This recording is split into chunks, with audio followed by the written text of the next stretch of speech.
you've described, if you've got a very top-down, a very authoritative, a very tell and command type style going on, you genuinely see that quite closely correlated with high levels of burnout for leaders. And so there is something in here that when you start to focus on that, when people start to always be telling, showing, instructing, advising, it starts to weigh heavy on them. I think it's the recognition that they thought they were leading really well before they did this work. And when they do this work, they have that moment of, oh, wow, I thought I was listening. Today's episode of the HR L&D Podcast is sponsored by Deal. Now, take a moment, if you would, to consider the following pre-show scenario. Imagine you had to visit 16 houses just to cook your dinner. One place has the pots, another has the pans, another has the stove, and another has the food. You get the idea. Sounds ridiculous, right? Well, the reality is most global businesses operate exactly the same way, using 16 different tools and platforms to hire, manage, and pay their workforce. But now there's one platform that does it all, and that's today's sponsor. That's Deal. That's DEEL. And Deal is the all-in-one platform built for global work. So whether you're an enterprise business, a small company, or something in between, from automated onboarding to performance assessments and beyond, you can manage the entire worker lifecycle all under one roof. Hire and onboard talent in over 150 countries, or run payroll in over 100 countries. Even offer competitive benefits, equity, and equipment. With Deal's industry-leading suite of HR tools, payroll solutions, and compliance services, you can scale globally with unmatched speed and expertise. So are you ready to transform your global HR system? If you are, click in the link in the show notes to book a demo with Deal today. That's DEEL. Hello and welcome back to another episode of the HR L&D Podcast. I'm hoping it's your essential resource for all information related to the latest HR and L&D insights. I'm your host. My name is Nick Day. I'm CEO of JGA Recruitment Group. We're a specialist HR recruitment firm. If you want to find out more about us, please go to jgarecruitment.com. But today it's not about recruitment. It's all about coaching. I'm joined today by Helen Basford, who is the Global Capability Lead for Coaching at AstraZeneca. Today's discussion is going to center on exactly how AstraZeneca have been transforming its organizational dynamics by embedding a robust coaching culture. We've talked about coaching cultures many times before on this show. It's something I'm really, really passionate about. So I cannot wait to dive into today's episode and start questioning Helen on exactly how she's managed to embed it. And more importantly, some of the outputs and some of the findings and some of the discoveries and performance improvements that have come on the back of a coaching culture that she has embedded so far. So without further ado, welcome Helen Basford to the HR L&D Podcast. How are you feeling? Thank you, Nick. It's really, I'm really glad to be here. And honestly, it's quite an exciting topic. And so given that we have a shared love of this, very looking much forward to this for this conversation. Thank you. You and me both. And I think hopefully our listeners will come away, if they haven't embedded one already, maybe they'll start the journey towards embedding a coaching culture. I think it's the future of leadership. Of course, they used to call coaching used to be called leadership. And I think it's kind of moved, and we'll get to that, I'm sure. But before we do, let's start off with your personal view on what the words human resources mean to you. So I think it signals that it's time for an identity change, if I'm brutally honest. I don't think anyone talks about human resources anymore. It's HR is the acronym that you hear most regularly, but actually it's all the names or the signals that sit underneath that. You know, people development, talent development, people and culture, inclusion and diversity, reward, people services. No one talks about human resources anymore. I think it's quite an outdated connotation, but one that we haven't really found, I think, a suitable catch-all phrase for yet. And I think that's probably coming. I think we're seeing a lot of transition into people. We sit under the people and sustainability banner in our organization. So we see those things as quite intricately connected.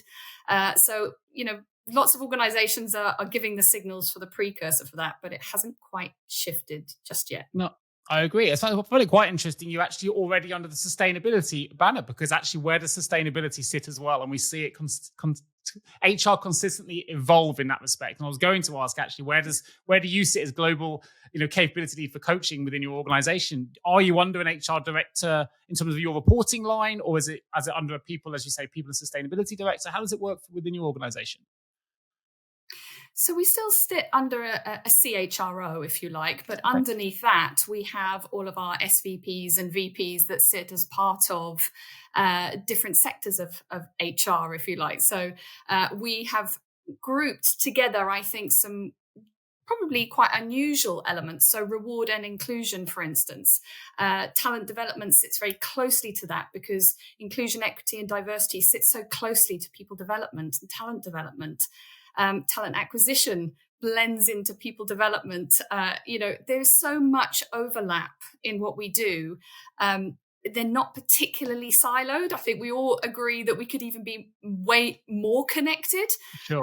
But it does sort of blend, and sustainability is certainly a really big element of that, and the part that we have to play as an organization, not only working with sustainable partners, making sure that our carbon footprint is minimized, and we have some really ambitious targets around that, but also thinking sustainably about our people, about our development, about habits that stick and cultures that actually produce a really sustainable talent across our organization. So there's sort of different branches and interpretations of sustainability, and we try and look at all of those different facets. Fantastic. And I would argue, if you're familiar with what a coaching mindset is or a coaching culture is, that's something that can really empower people to come forward with ideas, to promote things like sustainability, to be less fearful, if you like, of promoting change.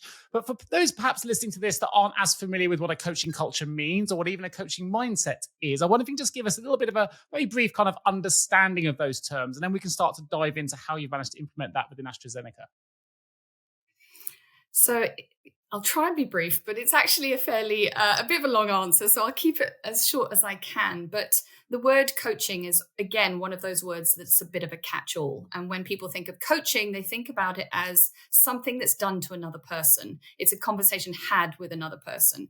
And that's part of it. We have a lot of professional coaching that happens across our organization, but that's just one area of it. Where we've gone with it is to try and integrate it holistically into all facets of people development, in our leadership development, helping managers and leaders to take a coaching approach just in their flow of work, not sitting in a room having one-to-one coaching sessions, but how you lead through dialogue, how you have a different type of dialogue by taking a coaching approach.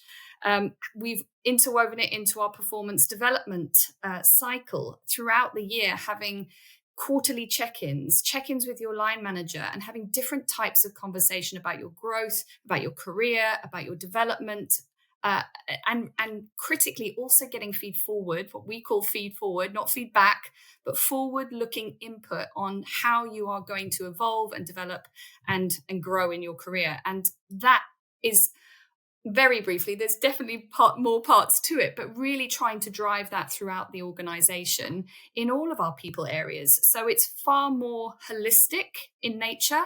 And so it starts to have a cultural impact. And that's what we mean is trying to interweave it into all of our people related activities. Fantastic. I think that's a super start. I think that sets the platform for today's discussion. I know you've actually written a wonderful article about this as well, which is titled "How Our Coaching Strategy Helps Unlock the Potential of Our People." And we'll get to that a little bit later on. And for those interested, there will be a link in the show notes to access that article as well.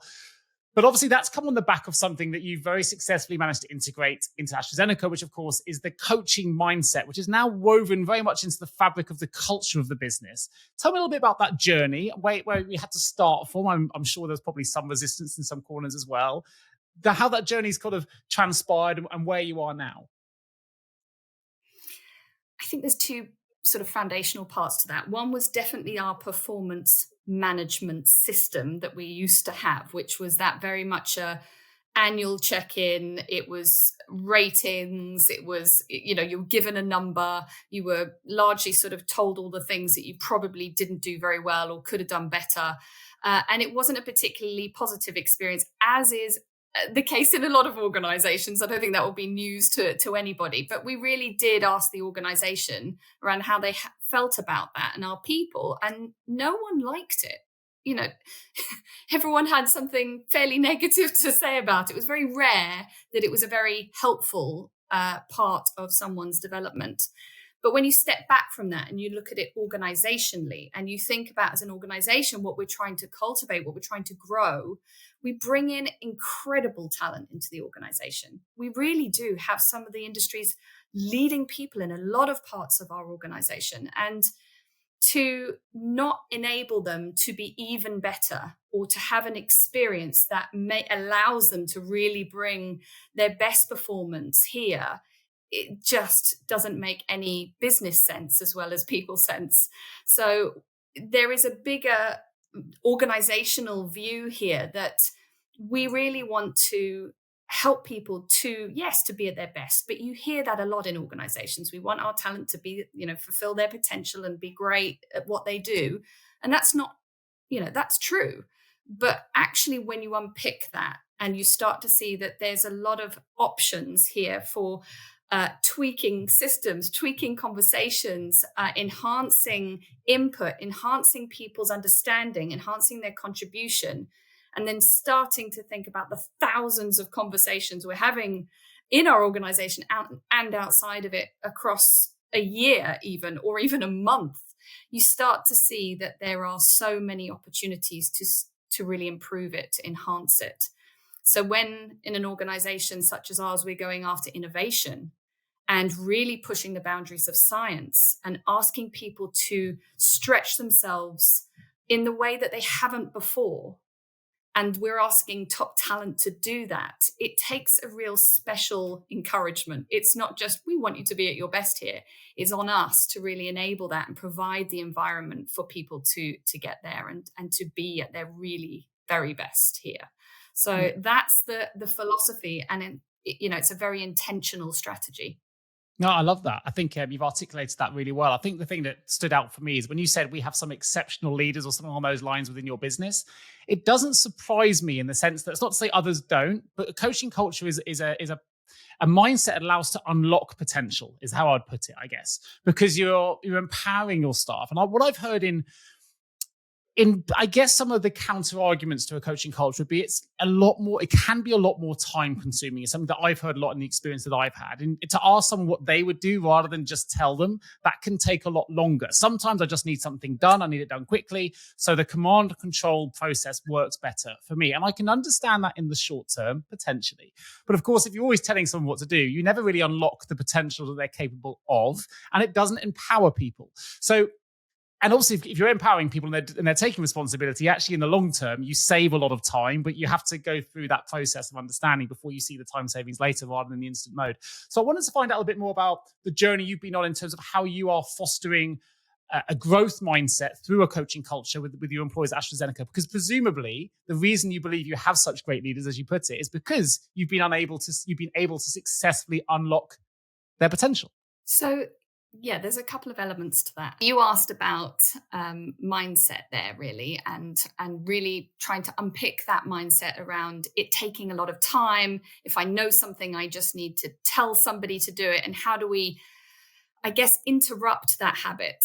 Now, there's lots of parts to this. There is teaching people the skills and giving them the capability to understand what we mean by that.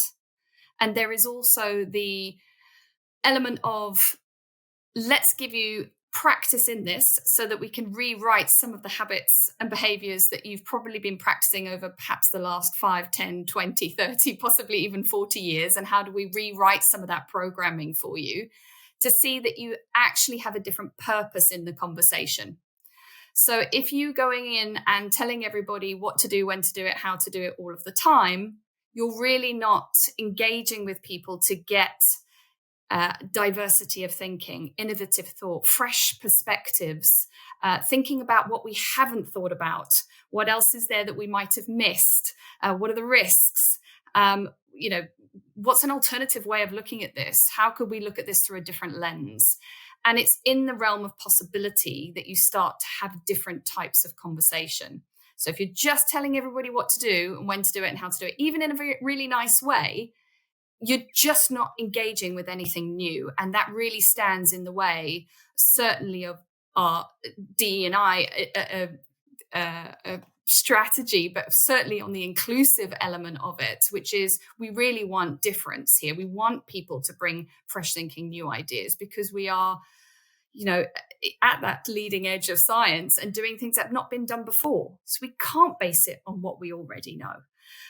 So there has to be a mindset shift, and there's a personal accountability in this for everybody to think about how they are showing up. So it's not only on leaders or managers, but it's also on individual contributors and people within teams to think, actually, this is something I'm thinking and now need to articulate it, or I really want to question that, or I'm bringing curiosity into this space.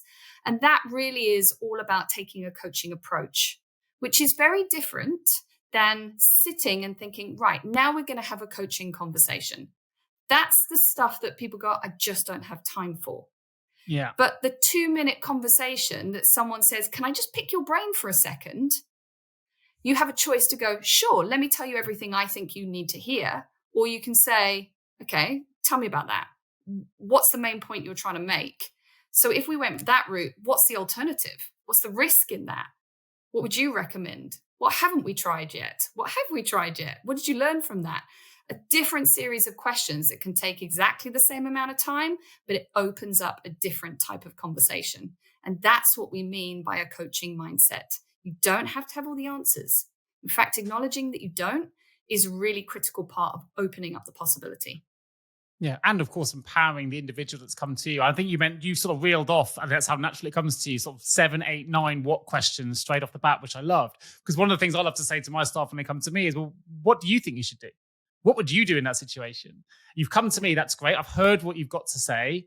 How would you approach it before I give you my response? Or, before, and then it's a really engaging way, because then it gives them an opportunity to come to you with solutions, to show their thinking. And of course, you can then work together in a more creative way. And you mentioned diversity and inclusion there. It's kind of, you have all this focus on building a diverse workforce, but you're hamstringing it if you're not going to utilize that diversity of thought by having a command and control way of managing your workforce. I couldn't agree with everything you've said more. I also know that in some of the, well, actually through reading your article, that a coaching culture can have a really positive impact on building resilience, on helping view challenges as opportunities. Tell us a little bit more about that. So hand in hand with that, I often talk about dependent cultures, right? So if, just as you've described, if you've got a very top down, a very authoritative, a very tell and command type style going on, you genuinely see that quite closely correlated with high levels of burnout for leaders. And so there is something in here that when you start to focus on that, when people start to always be telling, showing, instructing, advising, it starts to weigh heavy on them. And it creates a very dependent type of relationship. So the teams keep going, well, I've done this now. Where would you have me go next? And I tried that and I did that, but this person said we shouldn't do that, or we've hit a problem here, or we've got an issue there. Where do you want me to go to from here?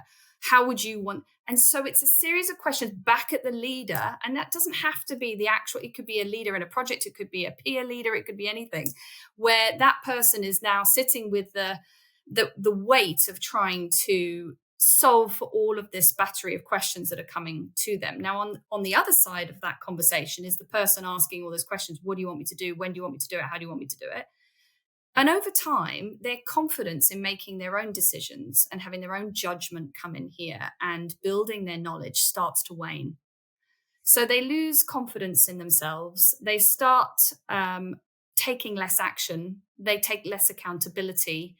They're not growing any longer because it's all just coming from a tell me what to do and I'll do it.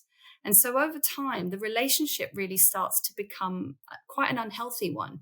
So you'll see the leader or the manager start to burn out and feel pretty unhappy, but you'll also see on the other side of that people become disengaged. They stop contributing. They're like, this is not what I came here for. I've got all this knowledge and I've got ideas and I've got, experience, and maybe the role that they're doing now isn't the role that they've always done, and they could bring something else in here that we hadn't thought about. But because they've stopped contributing or offering up or thinking, I'd like to put in my perspective here or offer an alternative, they just stop doing that. And so that becomes a breakdown in the communication. And so it doesn't empower people, and people don't feel like they're growing. And so the relationship starts to suffer. And that's when you see people leave an organization, or just kind of, we've had in the past the term quietly quitting, for instance, or people that are not taking accountability. You told me what to do, so you're the leader. It's that sort of attitude that it's not helpful. So it starts to create quite a complex and unhealthy dynamic. And that's what we've really been trying to reverse and unpick. And we're saying, if you join our organization, we've chosen you because you are already brilliant. And you come here and we want you to be able to demonstrate and show that brilliance. And so we're going to try our best to create an environment in which you can do that. And it's not easy. And we definitely don't get it right all of the time. But we are doing as much as we possibly can to put that environment, the ecosystem, if you like, in place for that to become far more possible, the majority of the time.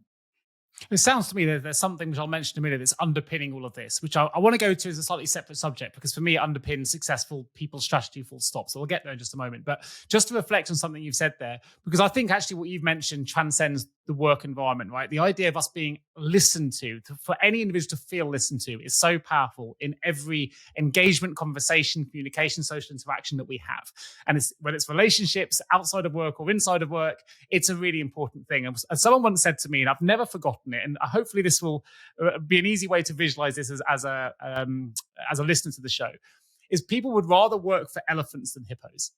Elephants have big ears, small mouths. Hippos, have small ears and big mouths, right? And it's much better to work for someone who's willing to listen, willing to ask questions, than it is someone who's just always telling us what to do. And I think that's the same inside and outside of work. But something I wanted to bring up, which you mentioned at the end, is you created an environment where people can feel supported and can feel like they're able to ask questions. Now, I would say that successful people strategy, and this is my opinion, it's not out there, it's just my personal view, but I think in order to even create a coaching culture, first we need to create a really psychologically safe environment for our employees. The ability to express our ideas in a safe way, express who we are, express everything in a safe environment, right? And then on the back of that foundation, we can then implement a coaching culture. But it sounds to me like you've been able to create a very psychologically safe environment at AstraZeneca, where people are able to express their ideas and take some risks. I'd like to know a little bit more about your understanding or your view, probably a better way of putting it, on how a coaching culture links to psychologically safe environments, and how those two things together has been really helpful in enabling AstraZeneca employees to take some of those risks. So I would argue that in order to create a psychologically safe environment, you have to put in the practice of a coaching approach, or leading through dialogue with taking a coaching approach. There's the part where we could sit in a conversation together, and I'm going to always take cues from you, and I will listen to how you respond to what I say. Both, did you shut my idea down? Did you encourage me to talk more?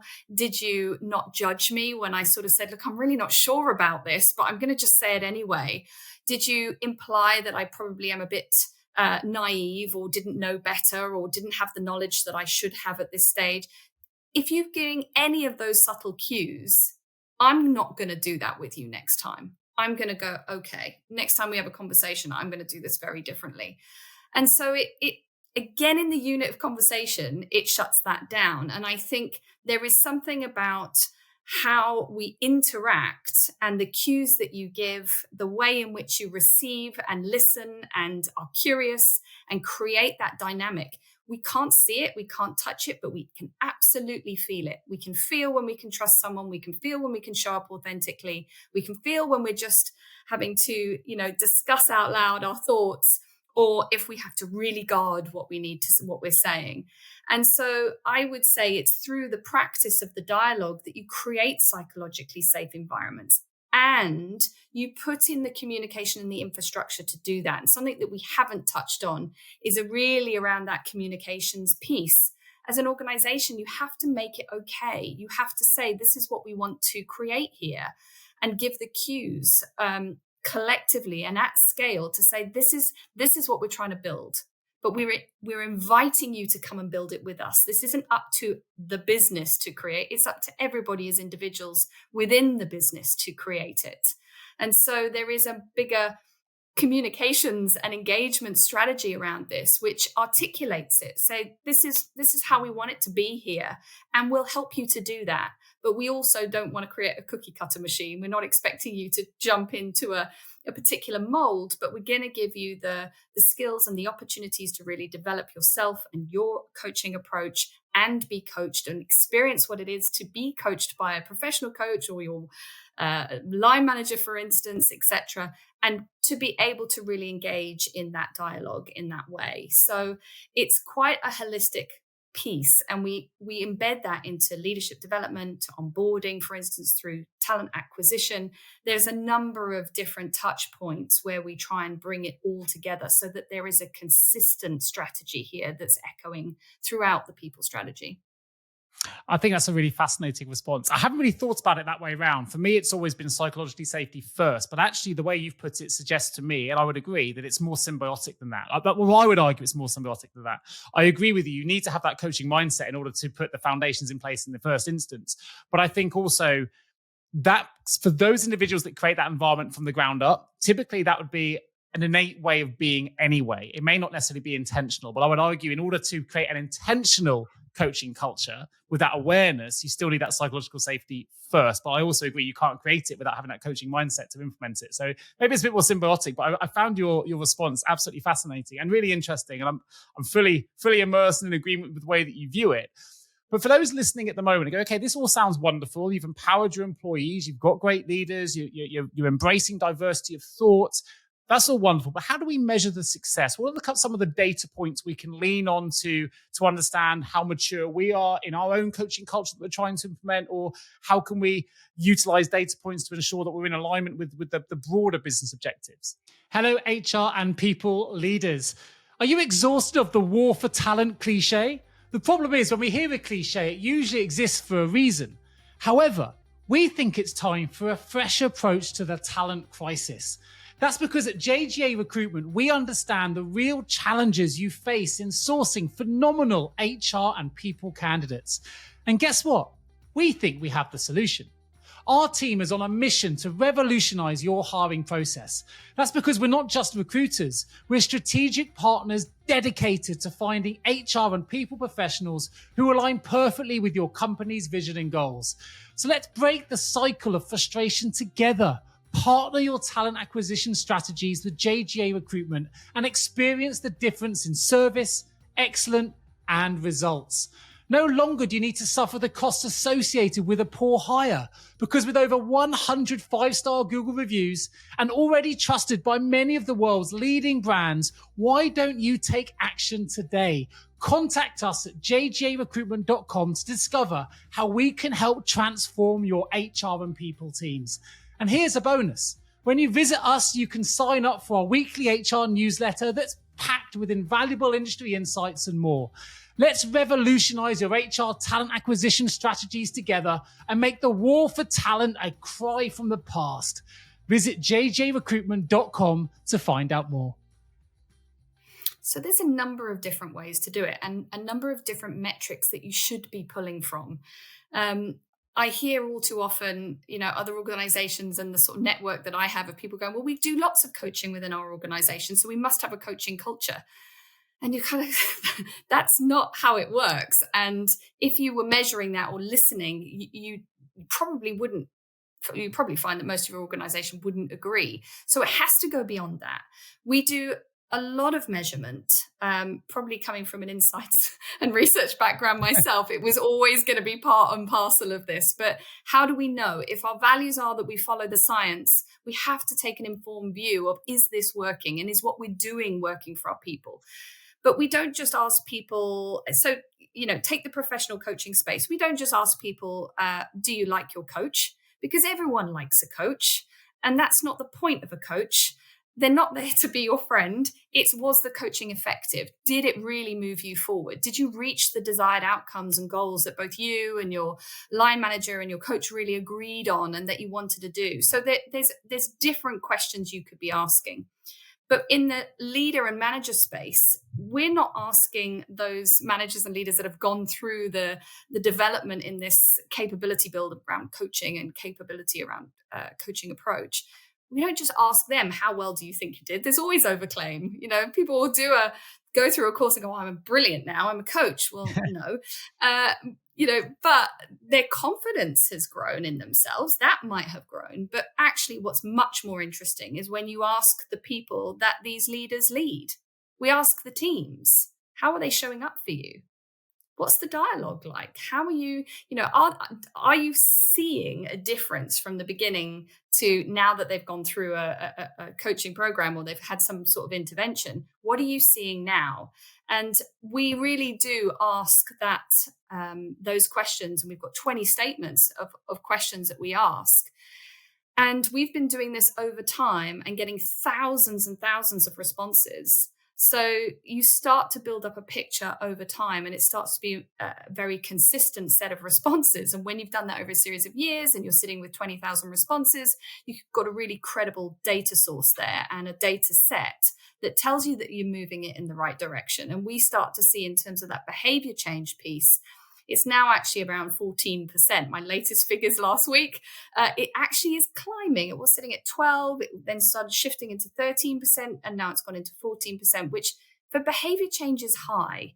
People are feeling positively about this. They're really leaning into it.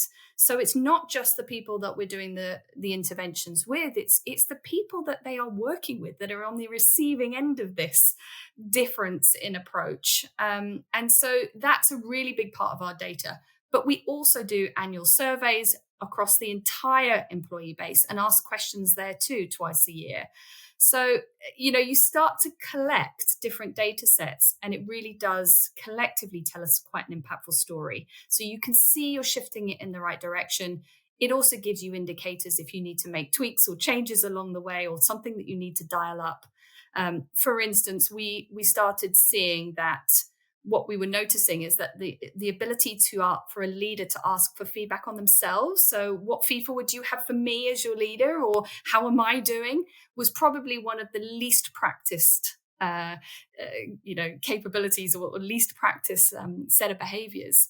And so we could really see that from the employee base. So we've really now tried to highlight that to our leaders and say, this is something that you're not doing and your people want it from you. So let's help you to do that. Ask for that feedback on yourself, and let's help you to receive it. Not everybody can receive feedback well, so we try and work with our leaders to encourage it, invite it, and receive it well, and then obviously act on it and implement it. So there's lots of different data sets. Collectively, it makes quite a powerful statement. So I'm going to put you on the spot slightly, and if you can't, nothing immediately comes to mind, it's fine. I'm interested just to ask a question, because you said at the start of that coaching isn't just about saying how well you've done. And I would argue, I completely agree with you on that. It's about challenging someone's thinking, actually. And I work in a different context of coaching to yourself. I'm not in an organizational context. But if I'm working with an individual at an executive level, first thing I'll say is, I'm not your friend, I'm not your colleague. I'm here to challenge you and challenge your thinking, to raise some awareness within your organization. Obviously, you've done that at scale at AstraZeneca. So I would love to know if there's any really good examples of how that kind of challenged in thinking, that coaching culture, if there's a result where you move performance maybe from metric A to B, you're obviously into your metrics and insights. If there's any good examples or case studies where you can say, actually, Nick, before we did this, we were here, and now we're here. So, there's lots of parts to that question. Yes, we do have lots of metrics.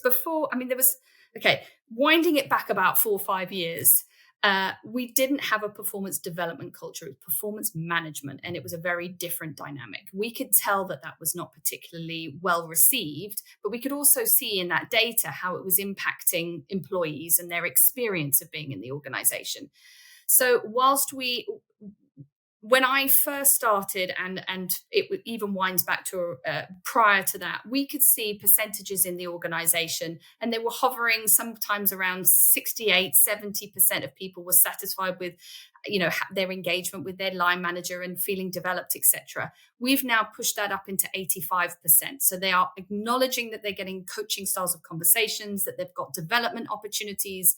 We've launched a culture of lifelong learning across the organization. So they're acknowledging these things, and the metrics are now higher than the benchmark and the industry benchmarks, and we're able to sustain that and maintain it, which I think is a really important piece in this. So that's at sort of that collective global scale. But you also look at things like engagement scores. So you can start to see when you're doing these types of interventions with leaders or managers, whether it be through a leadership development course and there's a coaching element to it, or whether it's coaching capability in particular, or they've gone through a professional coaching experience, you can start to see the impact that has on the teams around them. So you'll see the team much more engaged. You'll see their scores start to go up. You start to see retention increase. You start to see promotion rates increase. You start to see a different dynamic starting to take hold. So there are a number of different data sets that you can look at. Where we were 5 years ago is definitely different to where we are today. We're now recognized as one of the top organizations to work for, top pharma organization to work for. But I think some of that is also a lot broader. We can't attribute that only to coaching here. There is a far bigger, broader cultural shift that we're doing around, sustainability and doing the right thing and making sure that as an organization, we're not just a pharma business anymore, but we're actually a healthcare organization. We're trying to make that transition to be really ahead of that game and really do things for the right reasons, thinking holistically about health. So I think it's a whole cultural shift. Coaching and the dialogue around it is part of the enablement to make that happen. So as much as I'd love to claim it was all of our organizational success has been attributed to coaching, I think that's probably a bit unfair and an overclaim, but it is a really critical component of opening up the conversations quarterly, in between, the one-to-ones, your boardroom meetings, your engagement with external partners, policymakers, across all sorts of healthcare parts of the healthcare industry. So there's a lot of elements here, and you could sit and dip down into each of them, but they all really do start to react quite positively. It's not something that's a quick fix. It takes a while and dedicated persistence, I would say, at really keeping this going, and that engagement part of it, the communication part of it, keep on referencing it, keeping it on top of mind for every part of the organization is a critical element of helping that to keep evolving and keep being successful. Well, I applaud your transparency in the sense that it's not all down to the coaching piece, but I'll actually come back to you slightly on that, because it's obviously part of the fabric of your ecosystem. And even if you go to nature, you take one thing out of an ecosystem, it can all start to fall apart. So I'm not saying, I love the fact you said it's not all down to coaching, but actually you take that one element out, you may find the other elements don't work as harmoniously as they would either. So I think they all kind of connect together. You've talked a lot about earlier on in the show about your commitment at AstraZeneca to diversity and diversity of thought and creating psychologically safe environments. And all these things work together, sustainability being another element you've mentioned. But of course, you also said that we're one of the top pharma companies to work for, if not the top. But you're a multinational organization. Everyone's familiar with who AstraZeneca are. So how has the coaching culture influenced global operations or cross-cultural interactions as well? Because we're not just talking about a UK-centric culture here that's been developed just for the UK or the US, whoever may be listening to this. This is worldwide, right? Yes, absolutely. I think there's, this is where I would sort of say we're very much aligned to the ICF, the International Coaching Federation approach of coaching. And that is very much about, at the heart of it, who you are is how you coach, and who you are is how you lead. And when you boil all of this down to the way in which we connect and learn from one another and engage with one another and challenge one another, really at the heart of that sits your values system. And I think the values that sit at the heart of our business is something that can really transcend any culture. When you really want to connect with anybody, I think the values are the common language that people really get and understand, no matter what part of the globe you sit. And so for me, the broader understanding and the deeper understanding of coaching and taking a coaching approach really is a demonstration of those values.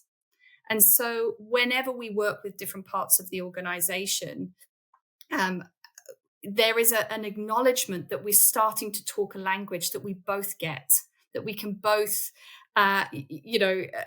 understand, we can both connect to. It feels like it makes, connects with people's own integrity, for instance. And that is something I think that is universally felt, because I want to say felt because there is an emotive element to this. I And agree. whenever Yeah. I work with different parts of the organization, it's the one thing that people can really agree on. I would say, you might have different philosophies in all sorts of different areas, but really the investment in each other and allowing individuals to be at their best and feeling heard, feeling seen, shifting mindsets into this isn't just about me and how I perform, but how I work with and through others for us to collectively perform well.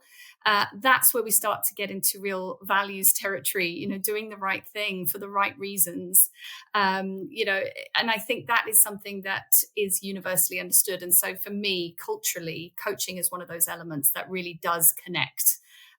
We see it through the ICF as well. It's different parts of the globe. It's one thing that really has resonated. And I would say that our organization is no different. Yeah, fantastic. Well, there's a quote that I want to mention before I link into what your piece here, because I think this links to everything together. And you've given us such a wonderful tour and experience of how you view coaching. You've very articulately, brilliantly actually brought it to life and what you've done at AstraZeneca. Thank you ever so much for that. And of course, you did write an article. I mentioned that at the beginning of my introduction, which is how our coaching strategy helps unlock the potential of our people. Now, there's a wonderful quote, and apologies, I'm not quite sure who initially said it, but I use it quite a lot, which is, if we change the way we look at things, the things we look at change. Now, for people that are not familiar yet and are still not fully bought into even knowing where to, or maybe they are bought in, but they don't know where to start. Maybe that's a better way of me putting it. I think your article could be a really good starting point, a really good platform for them to understand, okay, everything Helen said is great. This is what we want in our business. This could be the first thing that we read that says this is going to unlock the potential of our people. Tell us a little bit more about the article. Tell us a little bit more about how it can help them along on their journeys. Yeah, I mean, don't forget, I haven't only done this work at AstraZeneca, and AstraZeneca has been an incredible organization to do this work in, but not all organizations have that ability to be able to do this at scale, or they are starting small and trying to work up. I would say, for anybody listening, and I get lots of questions on this, where I've done this part, but where do I go? And I'm hitting a barrier here. I think there are some real key themes that stick out for me when you're doing sort of culture change work, and certainly with a coaching approach or coaching culture. One of those things is you really need to get a strategy together. Don't just launch a coaching program and then expect that other things are going to fall into place. You really need to think about this as a multi-year approach. Think about the strategy, but think about linking that strategy to the business outcomes, to the business case. It's got to be critical. Otherwise, it doesn't make sense. You want to be able to make sure that this is something that's really serving the greater good of what you're trying to achieve as an organization. And there's lots of different ways you can do that and position it. I would say don't just focus on giving people a coach, because that is a very important part of it. People need to experience what really good quality coaching is. And I would say don't compromise on the quality of the coaching. That is a really big element of it. But think about how else you bring that in, how else you bring in the experience of coaches, coaching capability work, and really making it sort of part and parcel of that, the fabric of what you do and how you do it. The third thing I would say is identify where you've got things happening in your organization that counter that sentiment or counter that mindset. And there are plenty of them, and try and pick off a few of the bit major ones and see how you might be able to influence some of those things. It could be systems, it could be a set of communications, it could be a practice or whatever it could be, and really try and tackle those. Because with all the goodwill in the world, if you've got other things happening within your organization that really stands in contrast to what you're trying to do in a coaching culture, it's just not, you're always going to hit that barrier. And I would say, finally, don't underestimate the power of a great comms and engagement, communication and campaign around it. Be authentic with it, invite people in, help people to understand what coaching means and the broader sense of coaching, not just that one-to-one engagement. Help people to understand the mindset shift that really needs to happen that underpins those behaviors. And then get the organization to talk for itself. get people to share their experiences. It doesn't have to come from you as the head of coaching. Let your people do the talking. And those are the things that I would say are often overlooked in the pursuit of bringing in coaching into an organization. It's genuinely and a truly fantastic summary. I think you mentioned the word, right? We're going to open the HR L&D Vault in just a moment, but you mentioned something a couple of times right at the end of that. You started with talking about, if you're thinking about this, you might have thoughts about that, which I thought was great. But you finished it with the communication strategy and talking about it. And I'm going to just highlight that point for the listeners, because there can be a tendency, we think so many thoughts every single day. And then we may have a tendency to implement this by using our thoughts and putting it into an AI, ChatGPT or something like that, and trying to create what we're trying to do in our heads, using AI to do it for us. But in reality, if we talk about things, it often sounds different to the way we think about it. And that might sound crazy for people listening to this, but actually that's what coaching can do. When you talk about things and you put it out into the open, it often sounds very, very different to the way it sounded when it was in our heads. I think it was Michael Neal that said, if everyone just spoke to a lamppost for 30 minutes a day, we'd all feel much better. But imagine the power of if that lamppost could speak back to you. I just want to make that point, because there might be a lot of people here that listen to everything you've said. They've written down all your summary notes, and they've just missed that really important word, which you mentioned, or two words, which you mentioned the word communication and you mentioned the word talk. And those two things are really, really powerful in bringing this all together. So moving you from thoughts and into real action, talk out loud, it'll sound different, and you can really start to converse. And hopefully you don't mind me mentioning that point, but I think you finished it from my perspective perfectly. I just wanted to hammer that point home, because a lot of people now will go straight to AI and go, right, I want to create a coaching culture. AI, how do I do it? And that's not going to get you where you want to get to. Well, that's what I would say. It isn't. The connection in communication can't be lost. AI and generative AI is going to play a big role, and it will play a role in coaching, but it's not going to replace it in the way that we think it will. It will enhance or complement. It will provide reflective practice, for instance. It's going to provide accessibility to something that will be supportive, irrespective of where you sit in the organization. But when we're talking about coaching in the cultural sense, it is about mindset shifts. It's about hearing yourself speak out loud. And it's about removing a lot of the assumption that sits in your head when you're listening to someone else. So when you are learning to coach and take a coaching approach, it's not just for the benefit of the other person. And I think this is where we started the conversation. It's actually a growth opportunity for you personally to see where you are getting in the way in conversations, what assumptions you are making, how you might be steering a conversation, and how you're enabling somebody to feel seen, heard, and challenged in the right way. Coaching shouldn't be something that's always comfortable and warm and fluffy, and everyone thinks it's such a lovely conversation. And honestly, if that's your experience, you're really not getting the best from coaching. It should make you feel a bit uncomfortable. It should take you quite close to the flame. And that's where we grow, but we do it with support. And I think there is something in that to really understand about how you are showing up in that dynamic. So yeah, to answer your question, it is a really critical part of this and not widely understood when we talk about coachings. And that's where some of the comms and engagement can really help us to send those messages more broadly.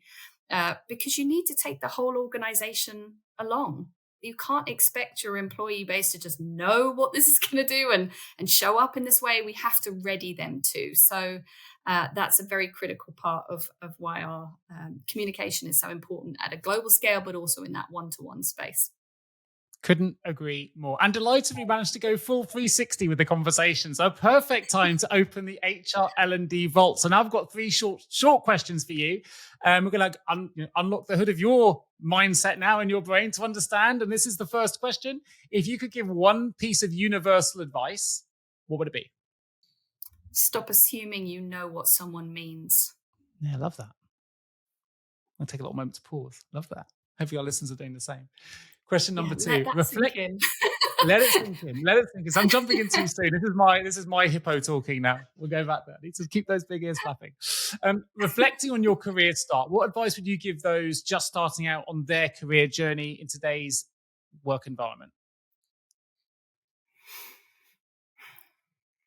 Learn to trust your own judgment, your own intuition, and get super curious about everything.